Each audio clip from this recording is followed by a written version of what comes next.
நாங்க முளைப்பாரி எடுக்க போறோம். முளைப்பாரினா என்னப்பா?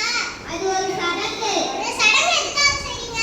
நல்ல உறவுக்காகவும் நல்ல விளைச்சலுக்காகவும் நாங்க அந்த சடங்கை செய்வோம். இந்த சடங்கை எப்படிப்பா செய்வீங்க? ஒரு பானையோ கூடையோ எடுத்து அந்த வைக்கோலை போட்டு மண்ணை போட்டு ஆட்டிடுவோம் மாட்டிடுவோம் உலகா போட்டு ஒரு நாள் அப்படியே விட்டுருவோம். அடுத்த நாள் ஊற வச்ச பயிரெல்லாம் எடுத்து அதை போட்டு கொஞ்சம் பெருசா வளர்த்தோடனே கோயில் திருவிழா அப்போ ஒரு ஒரு வீடு வழியாக போய் சாமி கும்பிட்டு கம்மா கரையிலயோ ஆத்த கரையிலயோ நாங்க அதை விட்டுருவோம். நீ சொல்றது நல்லா இருக்கே, நானும் நான் செஞ்சு கொண்டாடுறேன். முளைப்பாரி நாளைக்குலாம் வருதால அதனால நல்லா நல்லா பராமரிக்கணும், சாமி கும்பிடணும், காப்பு கட்டணும். அப்பதான் முளைப்பாரி வளரும். இல்லைன்னா நான் அடுத்த வருஷம் கொண்டு வரேனே. அடுத்த வருஷமே உங்ககிட்ட ஒன்று இருக்கு, நீங்க இருக்காப்பா? இருக்கே. எங்க கிட்டே ஒன்று இருக்கு, நீ இன்னைக்கு கோயிலுக்கு போறவா? அப்படியா? சரி நானும் வரேன். நாங்க போகும்போது ஆட்டம் பாட்டத்தோட போவோம். அப்படியா? நானும் உங்க கூட கலந்துக்கிறேன்.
Thank you.